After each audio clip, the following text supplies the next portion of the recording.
you want a good birthday? Well, plan it, right? Put yourself in the environment that you feel happiest, because the birthdays where I didn't do that or where I assumed people would do that for me, I was just disappointed and sad.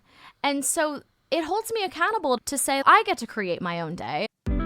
You are always attracting energy into your life. The question is, what can you be mindful about attracting? I'm Shannon Bills, mindset mentor, energy healer, and intuitive reader. And today, we're having mindfulness for breakfast.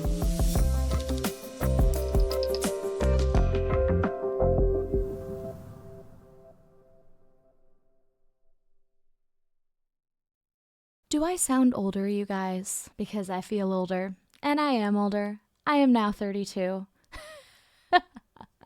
Hi, good morning.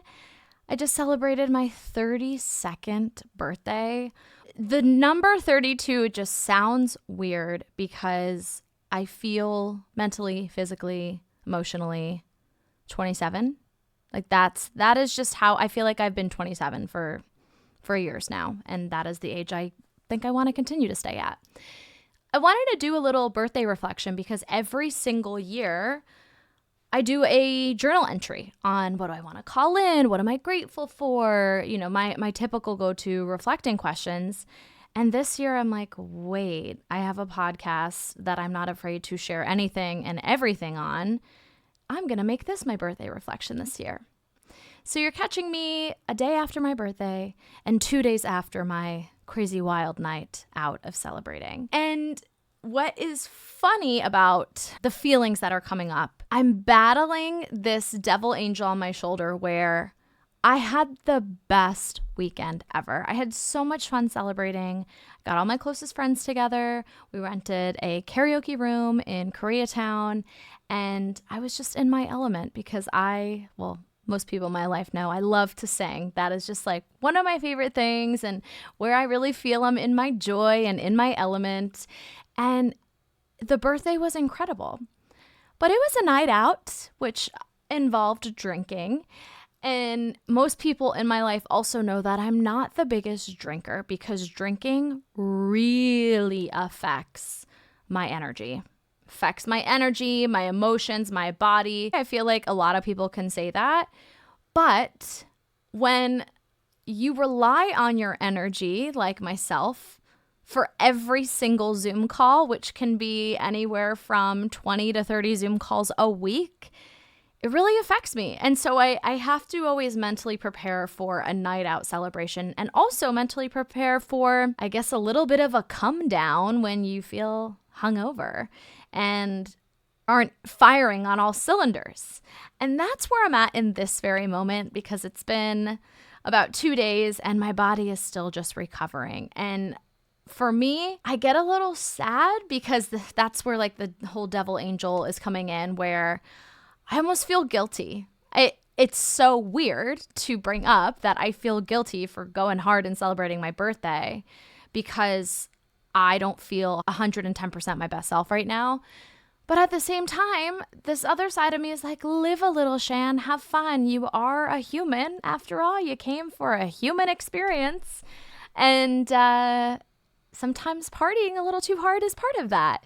So that's the energy I'm in. There are years where I don't make a big deal of my birthday, and there are years that I do make a big deal out of my birthday. And the general trend that I see, the years that I don't make a big deal out of it, I am wildly disappointed and sad and bummed and look back and be like, that was a lame birthday. That polarity that exists in my head around that time of year is like, well, it's a birthday, Shan. Everybody has them. Maybe not everybody wants to celebrate, or maybe some people just don't think it's a big deal.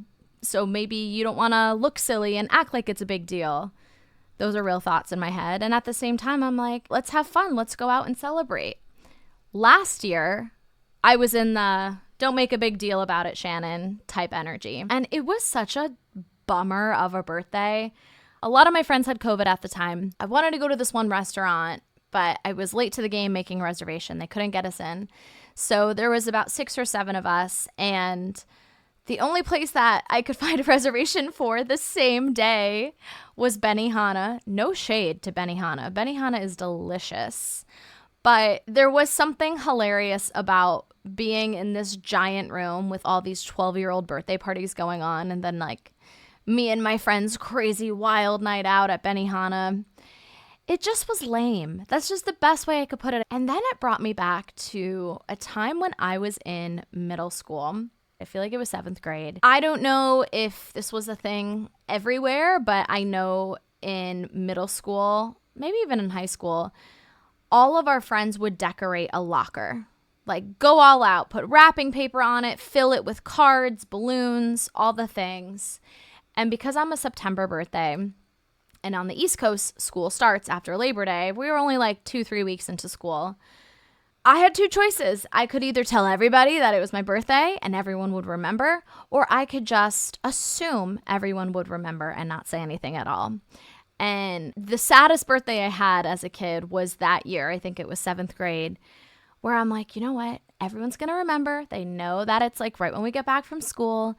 I'm not going to tell anyone. And I expect to walk in and have this locker decorated and be showered with all this love. And I didn't say anything because I was just in that energy of assuming. And not a single person besides my parents remembered my birthday. This was before Facebook and Instagram. I don't even know if MySpace was out yet. And I remember I was standing in the lunch line and I get up to the lunch lady and I'm paying for whatever food I got. And she's like, "Are you having a good day?" And I was like, "No, today's my birthday," and no one remembered. And I felt so sad. I want to hug that version of myself because she just assumed. All this being said, we can't assume anything, guys. Manifesting and talking about birthdays, they all kind of fall under like the same energy, in my opinion, where we have to take action around what we want. You want a good birthday? Well, plan it, right? Tell your friends about it. Feel celebrated. Put yourself in the environment that you feel happiest in. Trust your voice and opinion over others. Because the birthdays where I didn't do that or where I assumed people would do that for me, I was just disappointed and sad. And so it holds me accountable to say I get to create my own day and I get to create the energy that I want to bring in, and I can share it with the world and not have that feel silly or selfish because we deserve to be celebrated. How often do we get a day where people are just showering you with so much love and so much gratitude? Like it's the best energy to be in. And so I think this past birthday, I was just really reflective on the birthdays where I put no effort in, no action into making it a good day. And I would always be bummed out. That was always the result. And the birthdays where I put so much action into, planning every single detail, which is most birthdays, they're the best. And they give me the best energy, minus being a little hungover right now. They are just so fun and you feel so loved and you feel so celebrated. That's the weekend that I'm coming off of, having felt so celebrated by my family, my friends, my clients. It was just so beautiful to see how much impact I have in people's lives. And I think that's what birthdays are about. I think that's what funerals are about. And I want to make it a point to let people know how much they impact me, not just on their birthday. Because those words make people feel really good and really celebrated. One specific birthday text, I'm blanking on who sent this to me, but it was just something along the lines of, "Shannon, you hold so much space for other people's dreams." Oh my God, I'm going to get emotional. It was something like, "You hold space every day for supporting others and helping their dreams come true. And I hope all of your dreams come true this year. And I hope that you are holding space for yourself and honoring yourself." That one like really hit me because I do hold a lot of space for other people. And I'm very mindful of not putting myself on the back burner, but there is this element of I need to save other people before myself. And I know that is not healthy to be in. And what I tell people is think of going on a plane and listening to the safety videos, these safety instructions. put on your life mask before helping others.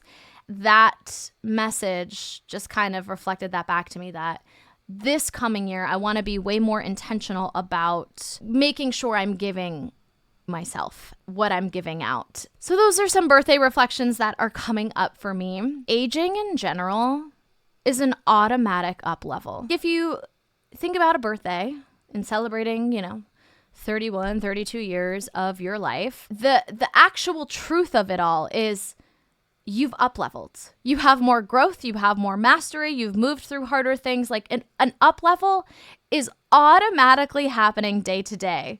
That is something that we don't even have to put any time, energy, and focus on. Like, it just is naturally happening as we move through life. And coming from manifestation world and being very growth oriented, I'm always talking about up leveling and being hungry for growth, and how there's so many different actions we can be taking around seeking that out. And there are, and we should be taking action, but just thinking of aging in its just natural state of being, an automatic up level is happening. How cool is that? To know that we have more mastery, more growth, more tools, more experience. I just think that's so beautiful. That's another thought that's coming up right now. I want to take a few minutes to go over some reflective questions that I have not even thought about and will be reflecting with you in real time. And maybe these are your breakfast items for today, because today's really meant to be more of just a reflection. And you don't have to wait for a birthday or for New Year's to reflect. I think those are the 2 times a year that most people think about. I try to do it every single day. If you remember a few episodes back, what am I calling in today? What am I grateful for? I start my day with that every single day. But here's a few more questions and prompts for you, your breakfast item for the week, to just think about.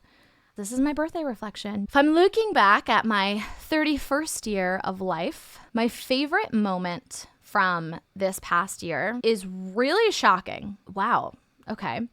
Even as I'm saying this right now, this is so crazy. Okay. So there's this universal law called the law of polarity. I'm not sure if I've referenced it yet. There are many universal laws of energy. I teach all of them when you are working with me as a mindset student. But law of polarity is all about how there's polar opposites happening in this world.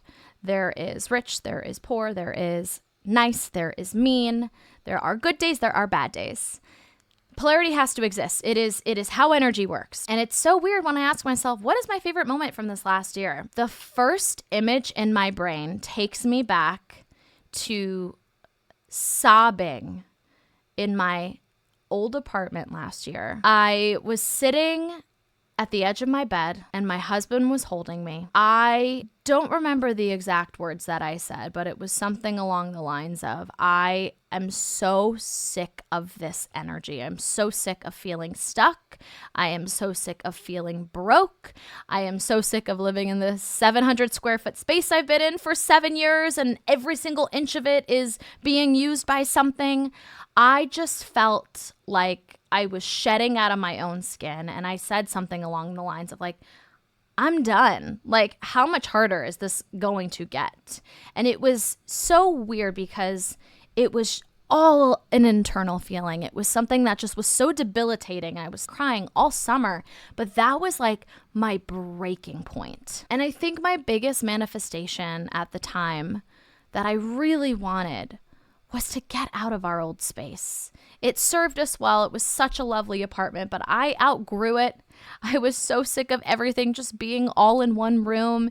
After I had that breakdown, that debilitating moment of just like getting all of that out there, about 2-3 weeks later, this beautiful, gorgeous apartment that I'm in opened up. My intuition literally led me to the building that I'm in now. It's weird that that is the first thought that comes up in my mind when I ask myself, what's my favorite moment from last year? And the picture in my mind was crying at the end of my bed. I think it's my intuition being playful with me and also being playful with you guys. I feel like my higher self's like, I know that you're recording this for the world to listen to, so I'm going to make this really juicy here. We can find a lot of gratitude in hard, debilitating moments. Maybe not as it's happening. Feel your feelings, right? But looking back at how exhausted and sad and debilitated I was, and then 3 weeks later to just be like, the wait was worth it. I am in my dream apartment and it just feels so good. Every single morning I wake up and I look around and I'm just like, this wait was worth it. Those hard moments were worth it. So that's very interesting that when I say what is my favorite moment from last year, that the hardest emotional feeling I felt in my life is the scene that played out in my mind. But it led me to a beautiful thing. I'm saying this to you to let you know that there's something beautiful on the other side of that mountain that you're moving through.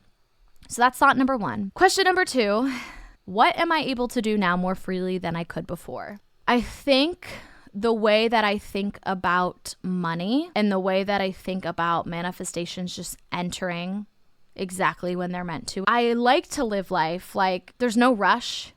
I feel like this year I really mastered taking my desires off of a pedestal, feeling that anxiousness. I used to be like, but when am I going to get a house one day? And when am I going to start making X amount of dollars? It is so much more freeing to be in the energy of, I just know I'm going to. I put in the action. I have the faith. That's that masculine, feminine energy balance, the trusting, the allowing, mixing that with taking action, hustling, balancing all that out. I just feel so good and so flowy. And I look back and realize how many times I've been blocking so many manifestations in my life solely on the fact that I had such a tight grip on my timeline. I had such a tight grip on how is it going to happen? The how and the when is not important. The why is important.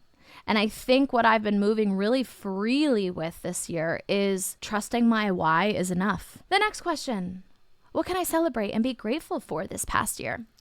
Stepping out of my comfort zone. I have had so many speaking engagements in front of crowds as little as 50 people and as many as 500 people. And I don't know why it came as a shock because I was a performer when I was a kid and I loved being on stage. But getting back on that stage again, I was like, ooh, this feels so good. I love this. I want to manifest more of this. I just love connecting with people.